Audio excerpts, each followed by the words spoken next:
All right, guys, today we have chapter 2 of The Tiger Rising by Kate DiCamillo.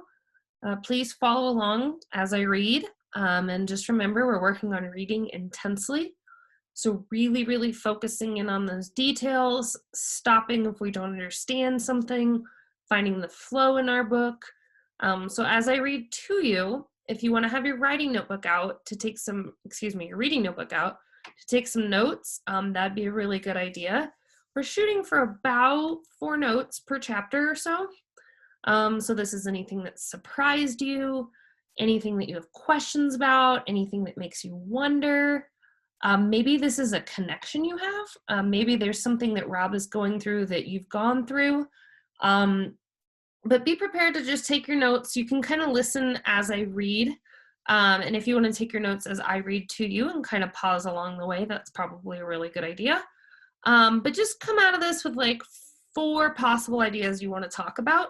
Then we're going to do the same thing as yesterday where we narrow it down to our one favorite idea to talk to the class about. All right, so chapter 2. "Looky here," said Norton Threemonger as soon as Rob stepped onto the bus. "It's the Kentucky Star. How's it feel to be a star?" Norton stood in the center of the aisle, blocking Rob's path. Rob shrugged. "Oh, he don't know," Norton called to his brother. "Hey, Billy, he don't know what it's like to be a star." Rob slipped past Norton. He walked all the way to the back of the bus and sat down in the last seat. "Hey," said Billy Threemonger, "you know what? This ain't Kentucky. This is Florida." He followed Rob and sat down right next to him. He pushed his face so close that Rob could smell his breath. It was bad breath. It smelled metallic and rotten. "You ain't a Kentucky Star," Billy said, his eyes glowing under the brim of his John Deere cap. "And you sure ain't a star here in Florida. You ain't a star nowhere." "Okay," said Rob. And I'm going to scroll down just a little bit here for you, and we'll stop. Okay, and we're right here. Billy shoved him hard, and then Norton came swaggering back and leaned over Billy and grabbed hold of Rob's hair with one hand, and with the other hand ground his knuckles into Rob's scalp.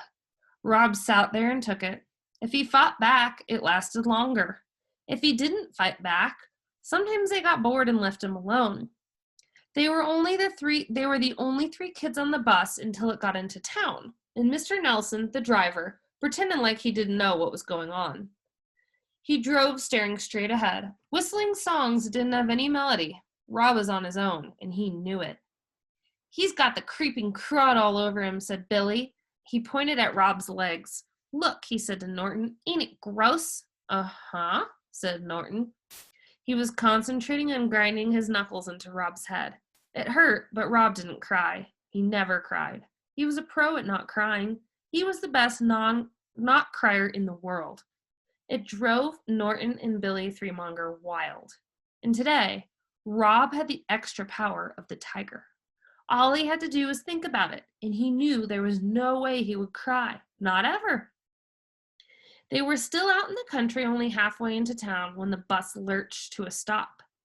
This was such a surprising development, to have the bus stop halfway through its route, that Norton stopped grinding his knuckles into Rob's scalp, and Billy stopped punching Rob in the arm. "Hey, Mr. Nelson," Norton shouted. "What you doing?" "This ain't a stop, Mr. Nelson," Billy called out helpfully. But Mr. Nelson ignored them. He kept whistling his non-song as he swung open the bus door.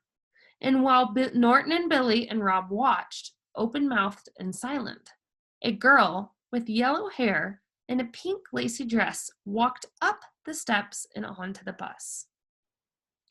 In your reading notebook right now, I'm hoping that you've been able to pause this along the way and take some notes. Hopefully you have about 4 notes or so taken so far. I want you to stop right now and make a prediction. Who do you think this girl is? What do you think's going to happen?